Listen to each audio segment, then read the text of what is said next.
ഞങ്ങളുടെ അമിത്ഷാ വലിയ വീരശൂര പരാക്രമിയാണ്.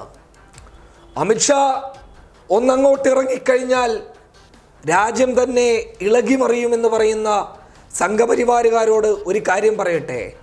നിങ്ങളുടെ അമിത്ഷാ ആദ്യഘട്ടത്തിൽ പറഞ്ഞിരിക്കുന്നു, ഇനി ഘട്ടം ഘട്ടം വരാൻ വേണ്ടി പോകുന്നതേയുള്ളൂ. പൗരത്വ ഭേദഗതിയിൽ ചില മാറ്റങ്ങൾ വരുത്താൻ ഞങ്ങൾ തയ്യാറാണെന്ന് അമിത്ഷാ തന്നെ തുറന്നു പറഞ്ഞിരിക്കുകയാണ്.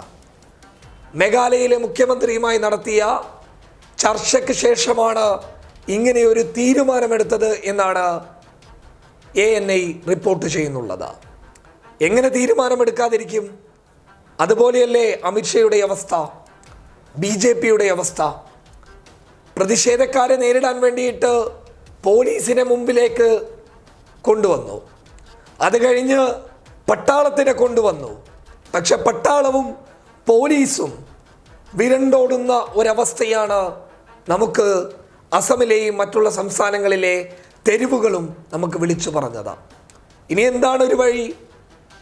ശക്തന്മാരാണെന്ന് അവർ തന്നെ വിളിക്കുന്ന RSSന്റെ വീരപുത്രന്മാരെ പ്രതിഷേധക്കാരെ നേരിടാൻ വേണ്ടിയിട്ട് തെരുവിലേക്ക് ഇറക്കാൻ ഇവർക്ക് സാധിക്കുമോ? പട്ടാളത്തിന് പറ്റിയിട്ടില്ല, പോലീസിന് പറ്റിയിട്ടില്ല, പിന്നെയല്ലേ ഇവരുടെ പ്രവർത്തകർക്ക് സാധിക്കുക. അതുകൊണ്ട് തന്നെ അമിത്ഷയും കൂട്ടരും ഒരു തീരുമാനമെടുത്തു. ഈ തീരുമാനത്തിൽ രാജ്യത്തെ പൊതുജനങ്ങൾ തൃപ്തിയൊന്നുമായിട്ടില്ല. ഇതല്ല തീരുമാനം വേണ്ടത്. പൗരത്വ ഭേദഗതി ബില്ല് തന്നെ, അത് തന്നെ നിങ്ങൾക്ക് തെറ്റായിപ്പോയെന്ന് നിങ്ങൾ വിളിച്ചു പറയാത്ത കാലത്തോളം ഇന്ത്യയുടെ തെരുവുകളിൽ, ഇന്ത്യയുടെ നെഞ്ചകത്ത് മനുഷ്യന് വേണ്ടിയിട്ടുള്ള മുദ്രാവാക്യങ്ങൾ ഉയർന്നുകൊണ്ട് തന്നെ ഇരിക്കും.